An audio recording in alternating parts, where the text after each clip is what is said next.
이 본문의 말씀을 보면 에스겔에게 하나님께서 보여준 그런 환상을 통해서 하나님의 백성들이 어디서 어떻게 살아야 되고 하나님의 백성들이 그 살아갈 생애와 갖추어야 할 인격, 이것을 상징적으로 나타내서 계시해 주신 그런 말씀입니다. 에스겔은 BC 597년에 2차 그 바벨론 유스라고 하죠. 2차 귀환 때 이 본문에 나오는 2절에 여호야긴 왕과 함께 바벨론으로 포로로 붙잡혀가요. 그래서 그곳에 있을 때 나이 30이 되었을 때 그발 강가, 그 강가에서 여호와 하나님의 계시를 받고 이제 사역을 시작하는 그 선지자입니다. 그 당시에 여호야긴 왕은 포로로 잡혀간 지 이 본문에 보면 2절에 잡힌 지 5년, 5년째 됐다 이렇게 보는 거예요. 그때 부르심을 받았어요. 에스겔 선지자가. 그때 당시에 선지자로는 그 예레미야 선지자가 있어요. 그런데 다 같이 그 유다 왕국의 멸망기, 쇠망기에 예레미야는 조국 유다에서, 에스겔은 포로로 잡혀간 바벨론에서 그 예언 활동을 한 선지자입니다. 이 예레미야, 에스겔 동시대에 있었지만 에스겔은 바벨론에서 선지자로서 했는데 이 본문의 말씀대로 그발 강가에 있을 때 30세 때 하나님이 이제 이상을 주셨다. 계시를 주셔서 그것을 기록하는 것이 에스겔서라 볼 수가 있겠어요. 근데 이 본문에 보면 하나님이 에스겔에게 나타나셨어요. 성령의 감동으로 임재하셨다 그 말이죠. 그래서 에스겔을 통해서 환상을 보게 해요. 그 에스겔이 눈으로 환상을 봐요. 환상을 본 그것을 통해서 우리에게 이제 계시로 알려주고 있는 것이죠.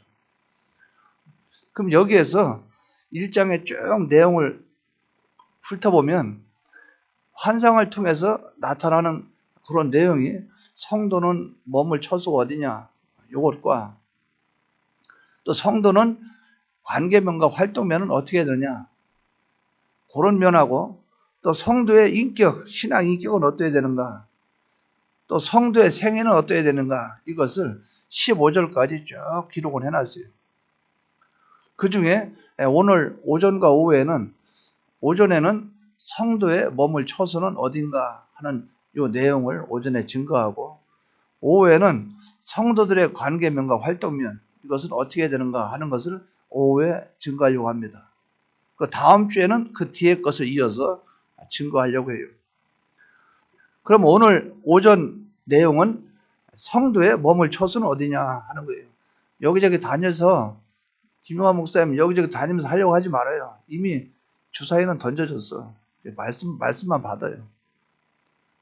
괜히 뭐 이것저것 손대고 하지 말고 그냥 안 나오면 화면이 안 나오면 오늘은 그냥 그렇게 된 거예요. 그렇게 생각하고 설교 중심, 예배 중심으로 가라 그 말이에요. 왔다 갔다 하지 말고. 이 본문 4절 보시기 바랍니다. 4절에 보면 내가 보니 이렇게 말했어요. 내가 보니. 여기서 내가 봤다 그 말은 에스겔이 봤다 그 말이죠. 그런데 에스겔이 봤는데 무엇을 봤는가? 하나님이 계시를 주신 그것을 봤다 그 말이죠. 그러면 에스겔이 눈으로 본 거는 자기가 환상을 보고 이상을 봤는데 그것을 열어서 보여주신 이는 하나님이라 그 말이죠. 본 거는 난데 보게 하신 이는 하나님이라 그 말이죠. 그럼 나타나 있는 모든 환상과 그 환상, 이상 이것을 눈으로 봤죠. 그렇게 보게 하신 이는 누구냐? 하나님이시라는 거예요. 근데 그렇게 하나님이 보게 했는데 뭘 봤는가? 북쪽에서부터 북방이라 하죠. 북쪽에서부터 큰 바람이 불고 폭풍 가운데 큰 구름이 있고 또 불이 번쩍번쩍하고 그 안에 번쩍번쩍하는 그 불 안에 단새가 있더라 하는 이것을 눈으로 본 거예요. 근데 여기서 내가 보니 하는 이 말에 구체적으로 안으로 들어가 보면 에스겔이 본 모든 것은 하나님이 보여줬다는 거죠. 그럼 보여준 모든 현상은 누가 움켜쥐고 누가 주장하고 있냐 하는 거예요. 하나님이 주장하고 계시다는 거죠. 에스겔은 그걸 말하고 싶은 거예요. 내가 눈으로 보고 말하는 모든 것은 하나님의 계시라, 하나님이 열어 보여주신 것이다. 나는 선지자로서 말만 하고 또 나타나는 환상만 드러낸 것 뿐이지 그것을 보여주시고 그것을 주장하시고 그것을 현실로 이끌어 가실 분은 하나님이시다 그 말이죠. 그렇기 때문에 나타나 있는 모든 현실, 우리 눈에 보이는 모든 현상 가운데 그 안에는 하나님이 절대 주권하고 계시다 하는 이 주권하고 계신 하나님인 것을 우리가 믿어야 된다는 거예요. 오늘 예배를 참석해서 예배 드리는 여러분들도 이 자리에 와서 예배 드리는 이것도 하나님이 여러분을 절대 주권하고 계시고 있다. 오늘날 세상에 돌아가는 여러 가지 현실, 이런저런 현실 돌아가는 그것도 껍데기로 보면 사람이 이렇게 하는 것 같은데 그 안에 알맹이로 들어가 보면 하나님이 주권하고 계시다는 거예요. 그래서 에스겔은 그걸 말하는 거예요. 내가 보니 이것은 인간적인 자기 자신의 어떤 개인적인 사상이나 견해나 경험이나 체험이나 이건 하나도 들어간 게 없고 순수한 하나님이 나에게 보이셨고 나는 그것을 드러내는 것이고 그것을 주권하고 역사하시는 분은 하나님이라 하는 것을 그렇게 드러내고 있다는 거예요. 그럼 이 하나님이 에스겔을 통해서 무엇을 보여주고 계신가? 이 본문에 보면 4절에 하나님께서 이 본문의 4절 보면 내가 보니 하나님이 절대 주권으로 보여줬다 그 말이죠. 그래서 보니 북쪽에서부터 그럼 이렇게도 볼 수 있어요. 동쪽에서부터 이렇게 볼 수도 있고 서쪽에서부터 남쪽으로부터 얼마든지 이렇게 표현할 수 있어요. 근데 여기서 북쪽으로부터 그것은 하나님이 북쪽으로부터 시작해서 네 가지 폭풍과 구름과 번쩍번쩍한 빛과 단새를 일으켜 보이시는 그 하나님이 북쪽으로부터 시작해서 이렇게 보여주시겠다 그 말이죠. 북쪽으로부터 발현이 돼서 출발이 돼서 이런 현상이 나타날 것이다 이렇게 말씀을 했다 그 말이죠. 그러면 동쪽도 될 수 있고 서쪽도 될 수 있고 남쪽도 될 수 있는데 하나님은 북쪽으로부터 했다는 거예요. 근데 북쪽이 뭐냐? 여기서 이스라엘 백성들이 하나님 아버지 앞에 회개하고 하나님께 돌아오기를 바라는 그 마음으로 하나님 말씀했는데 여기서 북쪽으로부터 나타난다 그 말은 북방 민족인 바벨론이라는 나라로부터 이런 것을 당하게 될 것이다 너희들이. 그래서 예레미야 선지자는 70년을 얘기했죠. 70년 후에 돌아오겠다고. 그게 1차, 2차, 3차 바벨론 유수가 시작되고 정확하게 따지면 4차까지 돼요. 586년에 BC 586년에 멸망을 당했는데 그 뒤에 581년 5년 후에 완전히 멸망을 당했지만 그 멸망당한 그 후에 느부사라단이라는 그 장군이 있어요. 느부갓네살의 장군. 그 장군이 유대에 있는 그 나머지 사람들도 붙잡고 또 포로로 끌고 가요. 그것이 4차 기환이라 이렇게까지 볼 수 있어요. 4차. 그런데 멸망을 통해서 BC 586년에 멸망을 당했기 때문에 그 시점으로 볼 때는 1차, 2차, 3차에 통해서 이렇게 됐다 이렇게 말을 하는 거죠. 근데 그 흐름을 쭉 볼 때 하나님이 그들에게 왜 이런 현실을 주셨는가? 하나님께 돌아오도록 하는 회개하기를 원하시는 그 마음이라 그 말이죠. 누굴 통해서? 바벨론이라는 나라를 통해서. 그래서 그 뒤에 하나님은 또 3차에 걸쳐서 귀환을 하도록 하죠. 하나님께서 1차는 스룹바벨 통해서 나라로 본국에 들어와서 성전 재건하게 하고 그 뒤에는 여러분들 잘 아는 대로 에스라를 통해서 성령 부흥운도 말씀을 통해서 부흥하는 부흥의 역사가 있고 그 뒤에 느헤미야가 와서 이제 예루살렘 성을 재건하는 그 역사가 나타나요. 이런 과정을 통해서 전체 과정을 볼 때는 하나님이 이스라엘 유다란 나라 백성들이 하나님께 돌아오기를 바라는 고마움이에요. 그런데 일단 바벨론으로부터 네 가지의 현실을 나타나게 해 주시겠다는 거예요. 이 본문에 보면 돌이킬 수 없는 그 참화를 일으켜 주겠다 하는 하나님의 의도는 회개하지 않는 백성들은 망한다는 것을 보여주고 그들 중에서 하나님의 사랑을 나타내서 회복하는 회복을 또 역사를 하시는 하나님이에요. 모든 것을 하나님의 주권하고 계시다는 거예요. 그렇기 때문에 우리는 나타나는 현상만 볼 것이 아니고 그것을 주장하신 분이 하나님이라는 것을 밝게 붙잡고 오늘 이 시간에 요 4가지 하나님이 이런 현실을 주셨는데 현실 주신 이도 하나님인데 요 4가지를 통해서 우리는 성도는 어떻게 살아야 되느냐 어떻게 되느냐 하는 것을 우리 성도가 머물 처소가 뭐냐 하는 그런 의미로 이 시간에 증거하려고 합니다. 그럼 첫 번째로 한번 생각해 볼 수 있는 것은 하나님이 바벨론을 통해서 그들에게 나타난 것은 처음에는 4절에 북쪽에서부터 거기서 출발됐다 그 말이에요. 뭐가 나타납니까? 폭풍과 폭풍. 바람, 성경의 바람은 환란을 가리키는데 바람은 바람인데 폭풍이에요. 큰 환란을 가리키죠. 바람은 환란이라고 본다면 폭풍은 큰 환란을 너에게 임할 것이라 그 말이에요. 어서부터 북방에서부터 바벨론으로부터 큰 환란이 오겠다는 거죠. 하나님께서는 어떻게 합니까? 하나님 백성을 인도하실 때 대개 보면 2가지로 인도하시죠. 하나님은 평안과 또 하나는 환란이에요. 그러니까 하나님이 이스라엘 백성을 인도하실 때 평안이 아니면 환란이에요. 이것을 더 구체적으로 말씀하신 것은 전도서 7장 14절에 보면 형통한 날과 곤고한 날을 통해서 하나님의 2가지로 역사하신다고 그랬어요. 장래일을 능히 알지 못하게 하신 그분이 하나님의 주권하신 그분이 형통과 곤고 다른 말로 하면 평안과 환란 이것을 통해서 우리를 인도하시고 계시다는 거예요. 근데 지금 이 본문은 환란을 통해서 나타나는 거예요. 평안 때가 아니고 환란 때라 그 말이죠. 북방에서부터 폭풍이 임하게 된다는 거예요. 하나님께서는 가나안 땅으로 들어가는 거 좋은 길이 3군데나 있었어요. 3군데 길이 있었어요. 가로질러 가는 거, 가나안 그 해변가로 가로질러 가는 거, 또 그 일직선상 왕의 대로처럼 큰 길로 가는 방법 여러 가지가 있지만 하나님은 이스라엘 백성을 40년 동안 뺑뺑이 돌리셨다 그 말이죠. 40년 동안 뭡니까? 평안이 있는데 환란의 길을 역경의 길을 걷게 하셨다는 거죠. 하나님이 하셨다는 거예요. 이것이 하나님께서 우리를 인도하시는 방법이에요. 평안과 환란.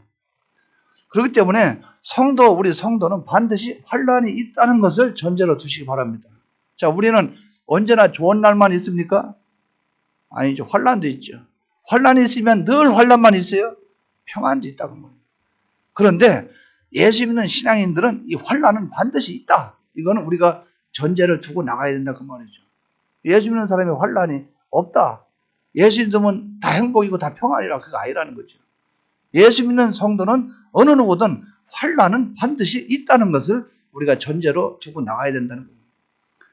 그렇기 때문에 주님께서도 제자들을 보내실 때 마태복음 10장 16절에 말씀하시기를 내가 너희를 보냄이 양을 이리 가운데 보낸 것 같다 이렇게 말씀했어요. 세례요한도 맹수가 가득하고 쓸쓸한 의지할 곳이 없는 광야 그것이 세례요한이 거한 집이었어요.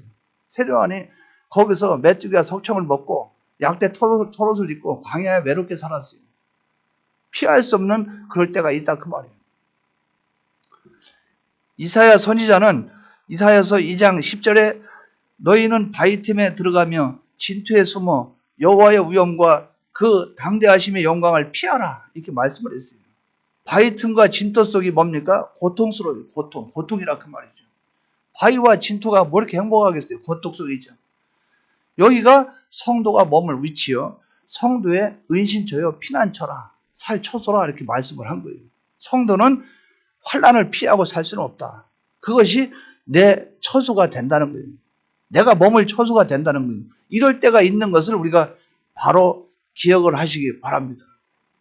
주님은 우리가 당연히 환난당한 것을 주님도 말씀했어요. 요한복음 16장 33절에 보면 이것을 너희에게 이르면 너희로 내 안에 평안을 누리게 하려 함이라.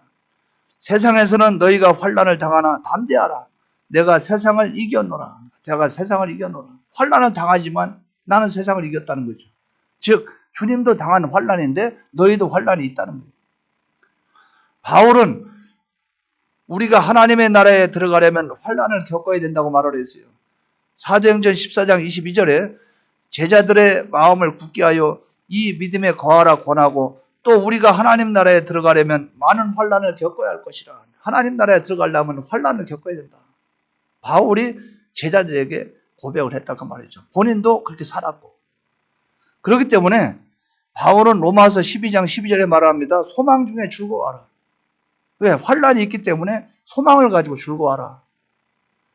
환난은 영원한 나라에 비하면, 영광에 비하면 아주 경한 것이기 때문에 그렇다고 말이죠. 영원한 것에 비교하면 잠시 잠깐 받는 환난은 아주 경한 것이라고 말이에요. 큰 것이 아니라는 거죠. 그렇기 때문에 우리는 어떻게 살아야 됩니까? 우리는 낙심하지 말아야 된다는 거예요. 낙심하지 말아야 된다.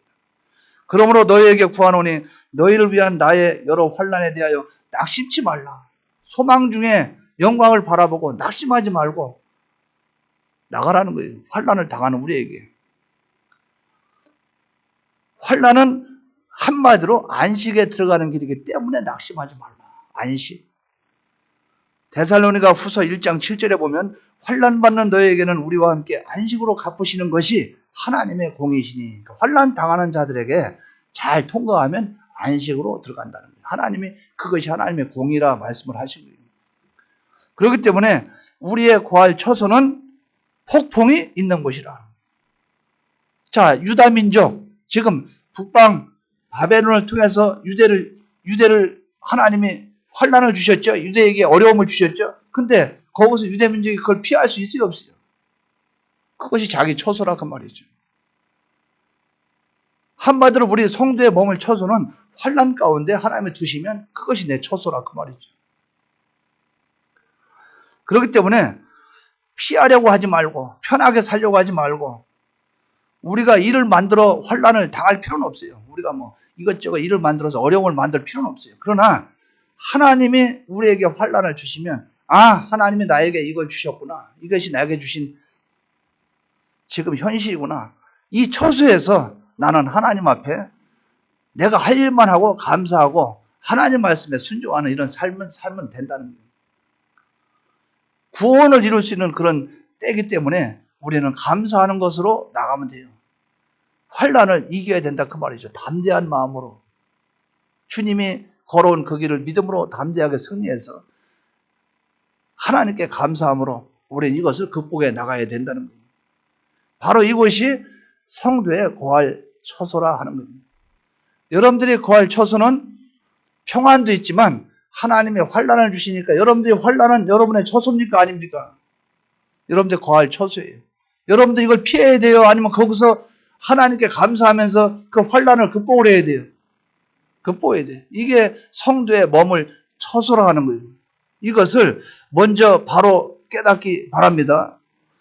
두 번째는 환난이 있는데 그 뒤에 보니까 뭐라고 그랬어요? 북쪽에서부터 북풍과 큰 구름이 있다 해서 큰 구름. 대명천지에 시커먼 구름이 껴있어요. 요만한 구름, 조그만 뭉게구름, 이런 구름은 그 사이에 빛이 있으니까 흑암은 아니에요. 근데 큰 구름, 소나기가 오기 전에 시커멓게 밀려오면 이 땅 자체도 시커매요. 대낮에 큰 구름이 몰려오면 밤처럼 깜깜합니다. 어둠이라 그 말이죠. 흑암이 우리에게 온다 그 말이죠. 큰 구름이. 내가 피할 수도 없어요. 하나님이 그런 현실을 주셨다 그 말이죠. 흑암. 죄악을 가리켜요. 죄악이 나를 완전히 사로잡을 때가 있습니다. 죄악이라는 것이 이 우리의 환경, 현실 전체를 깜깜하게 만들 때가 있어요. 이럴 때는 어떤 때인가 성도들은 자기의 안과 밖에 죄악을 찾아서 회개하는 그 회개로 해야 됩니다. 이것이 우리가 머물 처소예요. 큰 구름이 나에게 왔다 그러면 나는 하나님 앞에 안팎을 찾아서 이 흑암 가운데 죄악을 찾아서 회개하는 그 계기로 삼아야 된다는 거예요. 범죄한 사람들의 심리는 아담과 하와를 보면 알아요. 처음에 아담과 하와가 범죄하니까 양심의 가책을 느끼죠. 양심의 가책을 느끼니까 부끄러움과 수치를 느끼니까 무화과 잎으로 몸을 가리죠. 그리고 하나님이 찾아오시니까 하나님 낯을 피해서 도망가죠. 하나님 피해 다니죠. 그래서 하나님이 책망을 하니까 어떻게 합니까? 변명하지요. 아담은 하와가 나에게 선악과를 먹게 했다. 하와는 저 뱀이 그랬다. 변명하죠. 하나님의 멀리 떠나죠. 하나님이 회개하도록 그렇게 그들에게 찾아오셔서 말씀을 이리저리 하나님이 너희들 무엇을 하였느냐? 왜 선악과 먹었느냐? 막 그러면 하나님 죄송합니다 하고 회개하면 되는데 옳은 교훈을 받으려 하지 않는다 그 말이에요. 회개하려고 하지 않는다 그 말이에요. 깜깜해져 버리니까. 그렇기 때문에 옳은 교훈 지도를 받으려 하지 않고 책임을 전가시키고 숨으려 하는 것이 범죄한 인생의 모습이었어요. 아담과 하와가 제일 먼저 보여줬어요. 그 뒤에는 가인은 죽이는 일을 했고, 그러니까 죽인다는 그 말이 뭡니까? 하나님 앞에 제물을 드렸는데 아벨의 제물은 받으시고 가인의 제물은 받지 않았죠. 받지 않으니까 어떻게 됐어요? 가인이 얼굴이 분하여. 그러니까 하나님이 네가 왜 분하여 하고 낯을 얼굴이 빨갛냐? 얼굴이 빨갛고 이게 분하여 하면 어찌미냐? 네 안색이 왜 그러냐? 그 말은 네가 지금 기분이 안 좋았는데 뭐 때문에 그러냐? 시기심이죠. 왜 아벨의 제물은 받고 내 제물은 안 받았습니까? 그거거든요. 그러니까 하나님이 그런 가인에게 딱 이 말 한마디 던져요. 선을 행하면 어찌 낯을 들지 못하겠느냐. 선을 행하면 네가 그렇게 된 이유를 한마디로 내가 요약하면 하나님 중심이 아니었다 그거예요. 선을 행하면 네가 어찌 낯을 들지 못하겠느냐. 그러니까 선을 행하지 않았기 때문에 얼굴이 붉어지고 화를 내고 분노가 나고 그것은 네가 하나님 중심이 아니기 때문에 그렇지 않느냐. 그러면서 하나님이 간단히 말하죠. 죄가 문 밖에서 기다리나 문 밖에서 죄가 숨어서 움켜서 그러니까 너는 죄에 노출되어 있다 지금. 밖에서 죄가 이렇게 기다리고 있다. 왜? 네가 문만 열면 탁 들어가서 죄짓도록 만들려고. 너는 이미 그 속에 하나님 중심이 아니니까. 죄의 소원은 내게 있으나 너는 죄를 다스릴지라. 그게 무슨 말이에요? 죄 짓고 안 짓고 결정은 네가 한다 그 말이죠. 바깥에는 마귀가 기다렸다 꼬시려고 아무리 해도 결정은 네가 하는 것이지 마귀가 할 수는 없다는 거죠. 소원은 너에게 있다. 그러나 너는 죄를 다스리는 수밖에 없다는 거죠. 그게 뭡니까? 범죄한 인생들의 모습이 쭉 흘러가요. 근데 거기서 어떤 일이 벌어져요? 보면 참 안타깝죠. 회개하고 고치면 되는데 그 얘기를 듣고 가인은 어떻게 해요? 가인이 성경에 보면 그 말이 있어요. 아벨에게 고하니라. 아벨에게 고하니라. 그 아벨에게 뭘 구했는가? 저는 그 내용은 잘 몰라요. 근데 추측과 상상을 해봐요. 첫째는 너 혼자만 특별하게 예배 드리지 마. 내가 뭐냐 하나님한테 무슨 망신이냐. 좀 대충이 좀 하면 안 되겠나. 나도 체면 좀 봐줘라. 두 번째는 너 다음부터 그러면 가만 안 둔대. 이런 거 될 수 있겠죠. 왜? 네가 그러니까 너 형 그렇게 형 하나님 앞에 그 망신 줄 거야? 세 번째는 협박을 했겠죠. 그러고 나서 그 뒤에 어떻게 했어요? 협박이 안 넘어갔다고 봐야 되겠죠. 아벨이 어떻게 했어요? 마음속에 그거 있으니까 나중에 들에서 그 뭡니까? 기회를 보고 있었다 그 말이죠. 아벨 저놈을 언제 죽이지? 어떻게 죽일까? 기회를 보고 있었다는 거예요. 들에서 쳐 죽이니라. 아벨을 쳐 죽이니라. 처음에는 말로 설득해서 꼬아보기도 하고 안 되니까 돌로 쳐 죽였다 그 말인데 돌이란 건 성경이 없어요. 근데 쳐 죽였다 그 말은 우리가 사람을 주먹으로 이렇게 치는 거하고 쳐 죽였다 그 말은 죽일 의도를 가지고 세게 강하게 내리쳐가지고 죽도록 만들었다 그 뜻이에요. 그러니까 속에서 아예 막 그 저기를 갖고 있었다 그 말이죠. 돌로 쳤는지 농기구로 쳤는지 쇳덩어리 쳤는지 알 수 없지만 아벨을 쳐 죽였다 그 말이죠. 그게 뭐예요? 자기 안팎을 찾아서 회개하지 않으니까 그런 결과가 나타난 거예요. 아담과 하와도 자기 안팎을 찾아서 회개하지 않으니까 그런 결과가 나타난 거예요. 근데 우리는 내가 어떤 현실에 내가 직접 죄를 짓고 거기에 가담을 안 했다 할지라도 하나님께서 깜깜한 이 죄악과 같은 어려운 그 현실이죠. 흑암, 진리가 역사하지 않는 것처럼 보이는 그럴 때 세상에 매몰당한 것 같고 모든 사람들이 다 타락한 것 같고 세상에 왜 이렇게 돌아가는가 그럴 때 모든 것이 깜깜해지고 할 그때 내가 회개할 때다. 그때는 내가 안팎의 흑암의 요소 죄악을 찾아서 회개할 때라. 그것이 우리 믿는 성도의 처소라 하는 거예요. 처소. 우리의 위치와 자세라는 거예요. 그렇기 때문에 말세로 갈수록 사람들은 자기 중심적이 됩니다. 디모데후서 4장 3절에서 4절에 보면 때가 이르리니 사람이 바른 교훈을 받지 아니하며 귀가 가려워서 자기의 사욕을 쫓을 스성을 많이 두고 또 그 귀를 진리에서 돌이켜 허탄한 이야기를 쫓으리라 이렇게 말씀을 했어요. 말세로 가면 사랑이 식어집니다. 진리를 멀리합니다. 진리 싫어해요. 바른 지도자를 찾지 않아요. 바른 지도자를 매장시키려고 그래요. 삐뚤어진 지도자를 찾고. 왜? 내 중심 내 의지를 이루어줄 사람을 필요로 하니까. 말세가 그렇다고 말이에요. 이곳은 우리 성도가 거할 처소는 아니에요. 왜? 우리 거할 처소는 안팎의 죄악을 찾아서 회개를 해야 되는데 죄를 지적을 안 하고 회개할 것을 지적을 안 하니 고칠 수 있어야지. 그래서 말세는 귀가 가렵다 그 말은 귀에 듣기 좋은 말만 듣고 싶어 한다 그 말이에요. 그렇기 때문에 성도의 거처는 자기 안과 밖의 죄악을 찾는 것이에요. 사도 바울이 고백합니다. 나는 죄인 중에 괴수 죄인이라. 이렇게 고백한 것처럼 자기 안팎의 죄를 찾아서 항상 이것과 싸우고 형제의 죄를 제거하기 위해서 온갖 수고를 아끼지 않아야 돼요. 내 죄를 안과 밖을 찾아서 회개하고 형제의 죄를 옆에서 도와서 그 죄를 회개할 수 있도록 제거할 수 있도록 도와주고. 이것이 우리가 몸을 처소라 하는 거예요. 나와 하나님 관계, 나와 사람과의 관계, 나와의 만물과의 관계, 여러 가지 이런 환경 속에서 찾아서 회개하고 고치는 것이 성도가 거할 처소요. 그것이 우리가 몸을 묻히라 하는 거예요. 이것이 우리에게 있기를 바랍니다. 지금 우리나라 소망이 있다고 보죠? 왜? 회개하면 되니까 뭐. 회개하면 돼요. 이렇게 생각하면 됩니다. 세상은 세상대로 가요. 세상은 세상대로 가요. 교회는 교회대로 갑니다. 그러나 하나님은 주권하고 계세요. 그걸 우리가 읽을 수 있으면 되는 거예요. 읽어서 하나님의 모든 관심은 기독자에게 있어요.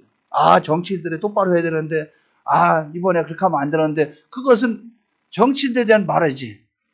그러나 그것을 붙잡고 지켜보는 걸 누굴 봐요? 우리를 봐요, 우리를. 그러니까 우리가 하나님 앞에 바로 서면 하나님이, 이제 진노를 걷어볼까? 하나님이 이렇게 한다, 그 말이죠. 이제 바벨론을 물러가게 해줘야 되겠네? 이제 공산주의가 김정은이 좀 정신 차리게 해줄까? 이게 하나님이 그렇게 하시는 것을 우리에 따라서 그렇게 한다, 그 말이죠. 우리는 회개할 것을 찾아서 안팎으로 회개할 것을 찾아 죄를 회개하는 이것만이 우리가 할 일이라는 거죠. 요 일이 우리에게 있기를 바랍니다. 세 번째는 그 속에서 불이 번쩍번쩍 하면서 그 사면에 비친다 그랬어요. 불이 번쩍번쩍 하면서 그 사면에 비친다. 번쩍번쩍한 빛이라는 것은 하나님과 진리를 모르는 어두운 사람에게 하나님과 진리와 영감의 빛을 나타내는 곳, 그것이 어디냐? 성도가 몸을 처소해요. 가정에서나 사회에서나 교회에서 신앙이 앞선 사람이 신앙이 어린 사람을 볼 때 어두운 면이 보이죠. 깜깜해 보이죠. 근데 어두운 사람은 신앙의 선배 쳐다보면 모르죠. 왜? 본인이 어두우니까.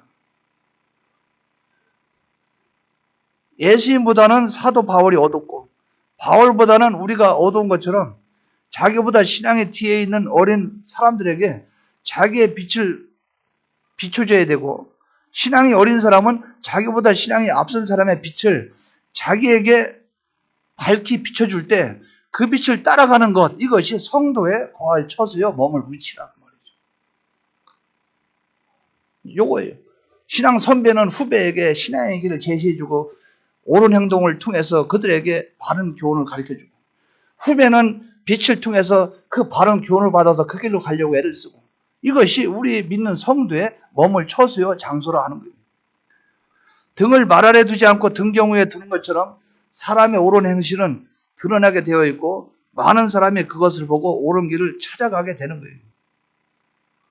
캄캄한 어둠 속에 등대는 배의 길을 인도하듯이 밝은 신앙의 사람은 어두운 신앙의 사람들을 인도하게 된다 그 말이죠.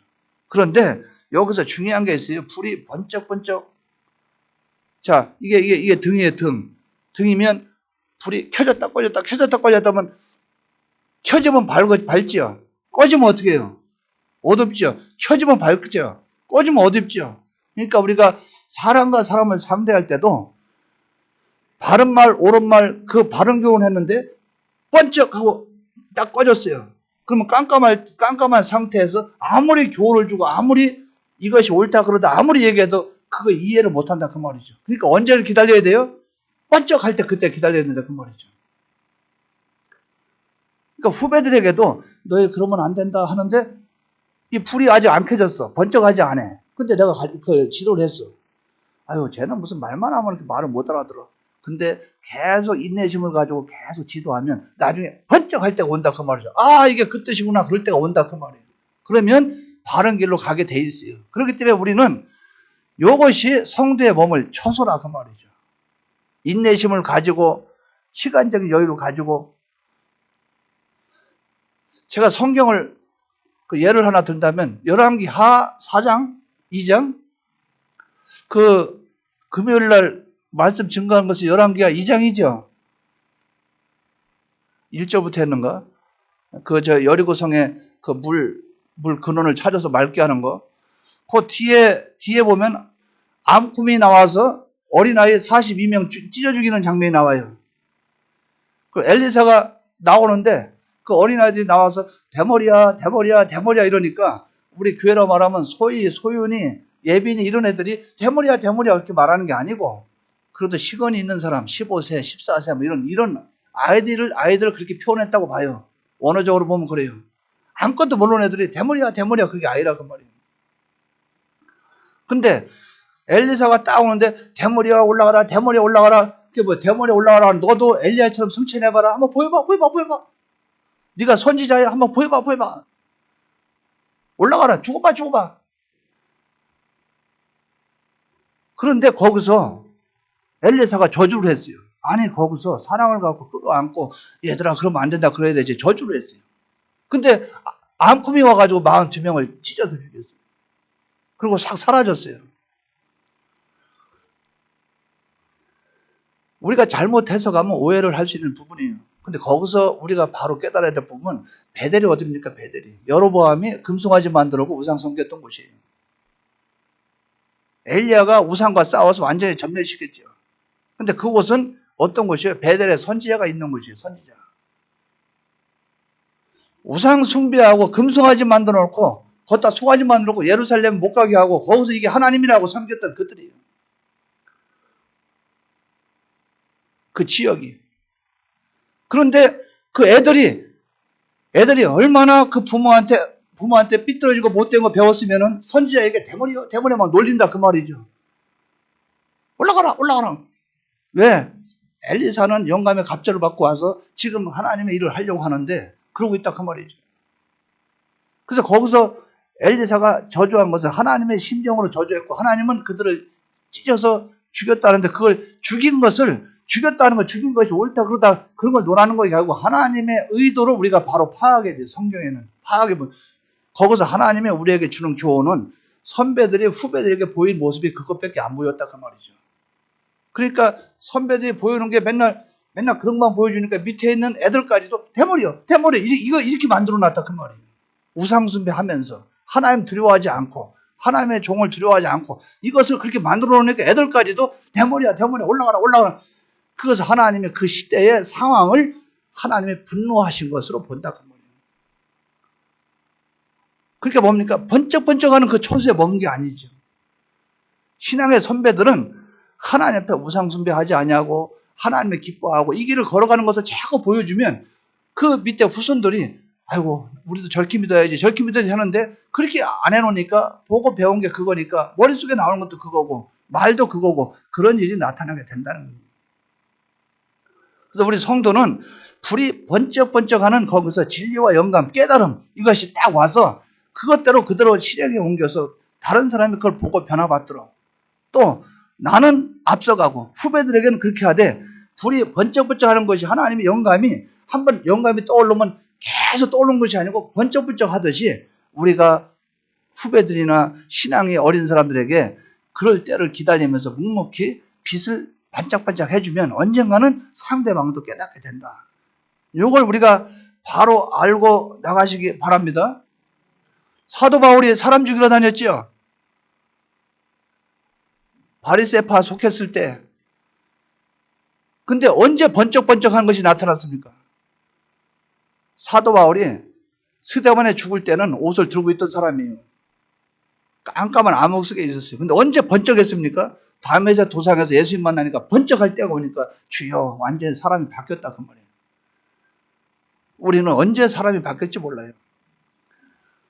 어거스틴은 자기 어머니 모니카가 그렇게 기도를 열심히 할 때 어머니한테 관심도 없었어요. 그때 뭐 예수고 뭐 그런 것도 없어요. 몰몬기에 빠져가지고 그렇게 하고 다니다가 어머니가 죽고 나서 번쩍하는 그 번쩍 불빛이 번쩍할 때 깨어서 하나님께 돌아왔다 그 말이죠. 우리는 외롭고 힘들어도 번쩍번쩍 내가 영감의 생활을 하고 또 그것을 깨달음을 가지고 후배들에게도 잘 전해주면 후배들도 본받고 나간다 그 말이죠. 어떻게? 인내심을 가지고 시간을 두고 꾸준히. 그렇기 때문에 내가 먼저 할 일은 뭡니까? 남의 눈 속에는 뭐를 빼줘야 돼요? 남의 눈 속에는 뭘 빼요? 티를. 그러면 뭐부터 빼야 남의 눈에 티를 뺄 수 있어요? 내 속에는 들보부터 빼야 남의 눈 속에는 티가 보인다 그 말이죠. 노가다도 해본 사람이 다른 사람 붙잡고 노가다 이렇게 하는 거를 가르칠 수 있지. 노가다 안 해본 사람이 다른 사람한테 노가다 얘기하면 딴 사람이 뭐래요? 참 삽질 한 번도 안 해본 게 참 말은 참 근사하게 하네 이런다 그 말이에요. 왜? 삽질을 해봐야 안다 그 말이에요. 내 속에 있는 들보를 뽑아봐야 다른 사람 티 속에 티 뽑는 것을 안다 그 말이에요. 우리는 이것을 바로 깨닫고 나가시기 바랍니다. 네 번째는 그 불을 보는데 그 불 가운데 단새 같은 것이 나타나 보였다는 거예요. 단새. 단새는 쇠가 불에 달구어져서 뻘겋게 타는 그런 녹은 쇠지요. 제가 그 광양제철 가보니까 컵을 있죠, 컵. 이 쇠물이 녹아다 쭉 흐르는데 이렇게 위에서 쳐다보는데 컵으로 떠서 마시고 싶어요. 어떻게 이쁜지 색깔이 막. 그냥 졸졸졸 흘러내려가는데 아유 그냥 막 이렇게 딱 그렇게 이뻐요. 색깔도 막 참 위에서 이렇게 쳐다보는데 어떻게 저럴까?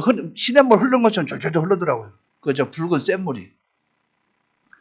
물렁물렁한 물같이 보이는데 무엇이든지 다 들어갈 것 같지만은 어때요? 다른 물질이 닿기만 하면 팍 태워버려요. 그 위에 종이가 지나가면 싹 태워버려요. 근데 뻘겋게 타는 그 녹은 물이 있죠? 물과 물이 만나면 어떻게 해요? 서로 태워요, 안 태워요? 그냥 하나가 돼버려요. 같이 또 흘러가는 거예요. 눈에 보기에는 그 빛이 광채가 나고 그 질은 강해 보이지만